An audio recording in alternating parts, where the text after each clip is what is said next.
Hey everybody, welcome back.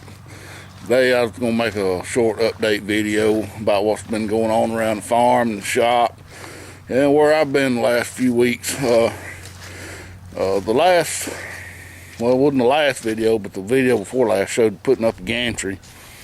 And apparently I strained my back doing that. The next day I had to work on my truck and that kind of aggravated it. So I just been taking it easy, but unfortunately, even when I felt good, here's what we're dealing with. Rain, rain, rain. I want y'all to look how much water is in the bed of this truck. This is how much rain we have gotten since right before Christmas. And today's Sunday. And I know it don't look like much, but that is about half a 5-gallon bucket full. I would say it's at least 4 inches, if not a little more. And it was over 2 inches the Tuesday before Christmas. And of course it rained all night last night. And everything is just soggy and soggy and soggy. And it's just soggy. So I hadn't been able to do much of what I wanted to do on the truck down there, but I did manage to get a few things done. I got my brakes fixed on this truck. I don't know if I told y'all, but had a rear wheel cylinder was leaking. I had a couple more leaks on the hood there at the master cylinder, or below the master cylinder, but it was mainly the ABS module for the rear brakes. It was leaking, so what I ended up doing was I put a new master cylinder on here, I put a new wheel cylinder on, and I bypassed and took off the ABS module because it was leaking. And fortunately, I'll show you, there is enough room if anybody wants to do that. There's enough room to do it without having to run new brake lines. The ABS module sits here, and then you got like a control board over here, and this line right here hooks to the bottom of the ABS module. Well, all you got to do is bring it over a little bit and bend it a little bit, and you can get it right back in its proportion valve. And so that's what I did. I ended up replacing the master cylinder because I thought I had a little leak right here on the old one, which was this one. As you can see, it's showing a little bit of fluid, but I think that's where I overfilled it and it's just collected there and it won't dissipate. But I was getting a lot of leakage on this frame rail, and I think I'm going to end up having to go back and put something on this frame rail to keep it from rusting too bad. It was just dripping really, really bad on there. Then I ended up having some issues getting the brake system bled. I had my mom helping me doing it the old-fashioned way with somebody pushing a pedal, and you crack open the valve and fluid squirts out, and you close the valve back off. And you keep doing that, but you really don't know if you got all the air out. So the next day, well, actually it was about 3 days later when I got around a chance to get back on it after my back got a little better. I used my other method, which is stick the tube into the jar with brake fluid and crack open the bleed valve and then pump the brakes until you fill a pedal. And that worked out really well. I could tell almost immediately that when I got all the air out of the back, which is where most of the air was in the back brake system, and when I got all the air out of the back, my pedal went instead of going all the way to the floor. So anyway, we're gonna ride down here to the barn, and I got a few things to show you that I got for Christmas, and then also I got my control board back from Mighty Mule. I think they gave me a new one because it came with a new box. And so right now my gate's working. So I'll show you what that's looking like. So I don't remember if I told y'all about this, you know, having issues with this gate at work sometimes it wouldn't. And I was on the email back and forth to Mighty Mule tech support for about 3 or 4 weeks. And a lot of it was my fault. I just didn't take time to check email. But anyway, they finally gave me the return authorization.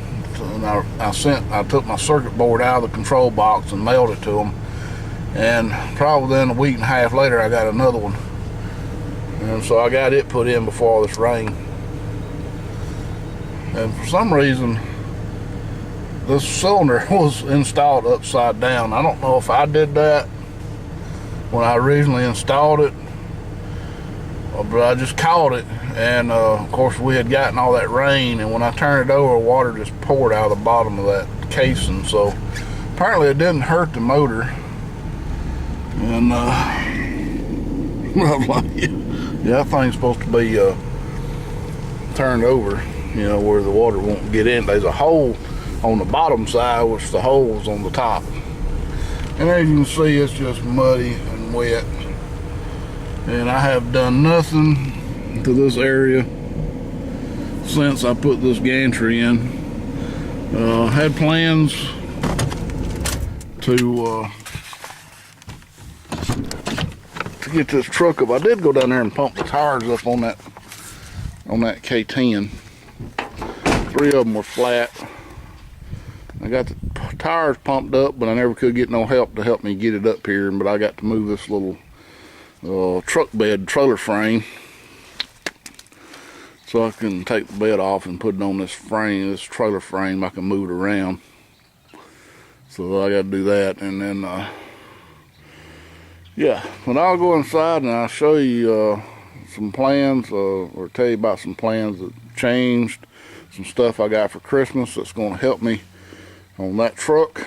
I got a lot of body stuff to do that truck with, which is what I asked for. And luckily my family's very generous to giving me tools. So as you can see, I've definitely got a wetness issue. I don't know if it's actually dripping and running down, or if it's, I'm pretty sure it's running on the blocks here. Over here, this side, every time it rains, of course, it gets wet. So you can kind of see where the dark areas are. If it rains real hard, it'll be puddled up right there, but it's just kind of running in. So I originally had talked about making this part my paint booth, but I've nixed that idea in favor of this area, at least from this pole back. Ooh, focus camera. There you go. So from this pole right here back, that's going to give me approximately 15 feet, maybe. I forget now how far, 12, 24. I don't know. I'd have to look, but it's plenty enough room to get a cab and a front clip in here to paint. And actually, it may not even have to go all the way back to that back. It may just go to that post and just use this area right in here, because this area stays dry. And it would be easy to throw some plastic over the ground, up the walls, and I got some extra 2x4s here I can go across and up. I built me another shelf in the back here. You can see it's leaking right there. It's leaking around where this pit goes in. Right up there. Oh, y'all can see. They didn't do a very good job of sealing that. Now, the whole rafter right there is just getting soaked. So that's one issue, but that ain't gonna bother me with plastic up. So I built this shelf the other day and finally got it all together. I had to get me some more screws to put my bracing in. And I went ahead and put some stuff up here for this truck. Got some new cab corners, gas tank, anti-squeak kit, truck bed a truck body bolt kit from LMC Truck. Very damn expensive. That comes with the body mounts though, so it's not that bad. It's about 190 bucks for that bolt kit. Plugs and wires. My wife got me this stud welder kit from Harbor Freight. Got a Durablock kit. I got a auto body set, and I got a 9-way slide hammer puller set, which comes with all these neat grips on it. So that's part of what I got for Christmas. Oh, and she also got me a box of Scotch-Brite. Red Scotch-Brite. Good stuff. That's the stuff you want to use if you don't want to sand the paint all the way down to bare metal. You scuff the paint up and get the primer to stick to it. I have been trying to clean out in here a little bit, just to make some room for other stuff. Got a bunch of junk there that's got to go. My sister-in-law gave me these Ryobis. It's got the driver and the drill set. It's pretty nice. My mom gave me a DeVilbiss, how you say it, DeVilbiss paint sprayer with the cups, disposable cup system, which is what's in these two boxes. And I also got this from my wife, a good sanding board. So shit, I'm about ready to go into the body shop business, looks like. Yesterday I got in here trying to get this thing fixed up for a quick connect, but unfortunately I got the wrong end here, so I had to go back to went to Home Depot this morning and got another quarter inch instead of 3/8. 3/8 is too big for my quick connect. So I got that, so I'm gonna get this hooked up with a quick connect. And as you can see, this thing has leaked down over the last 4 weeks. There's still air in it.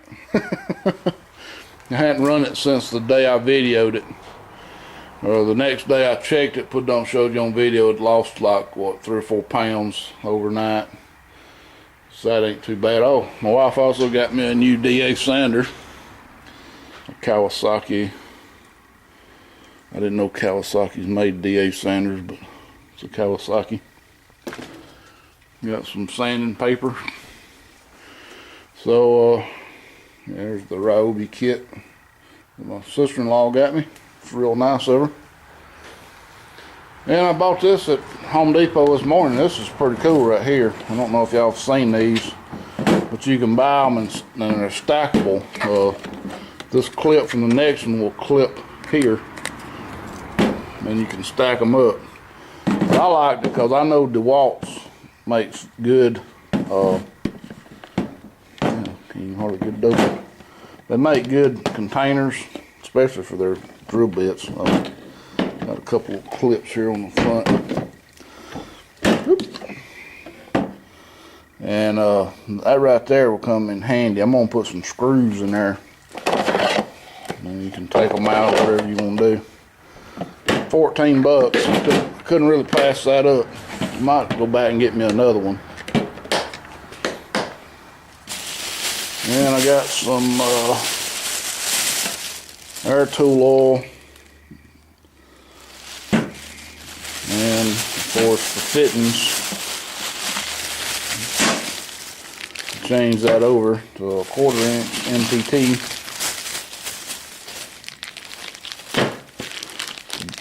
1/2 inch to a 1/4 inch bushing. So anyway, guys, hope y'all had a good Christmas, and I hope you have plans for a good New Year's celebration. I think we're gonna have a bonfire out the house if it don't rain. I think the only days next week they're calling for no rain is New Year's Eve and New Year's Day, and I think next weekend it's supposed to be raining again. So I don't know when we'll work on this truck, but hopefully it won't be too much longer. This has got to dry out a little bit around here to be able to get under it to get that bed and all off. So don't lose faith in me. We're going to get this thing going just as soon as the weather turns right for us again, and my back stays in pretty decent shape where it ain't just killing me. And oh, and by the way, if y'all stuck with me this long, maybe somebody knows how to adjust the carburetor on these Chinese four-wheelers. I can get this thing to run, but it will not idle. It'll go dead every time. The carburetor's it's kind of way on back in there. So to take all this fairing off would be quite of a pain. It's all bolted, nut and bolts to take that off. But I'd really like to get this thing running and out of here. I thought my wife was going to sell it, but she ended up not wanting to sell it. I mean, I don't think they get about $500 for this thing. And if I was her, it's my nephew's, my little nephew. He's 8. It's his. But it's so much a hassle just trying to get this thing to crank and stay running that it ain't worth even riding right now. So anyway, guys, if anybody knows anything about these Chinese four-wheelers or knows of a video showing that how to adjust the carburetor on these things, I'd appreciate you sending me a comment or whatever. You can always email me at farmboy30117@yahoo.com, or you can send a comment in one of the videos or this video. So anyway, guys, thanks for watching and Happy New Year's.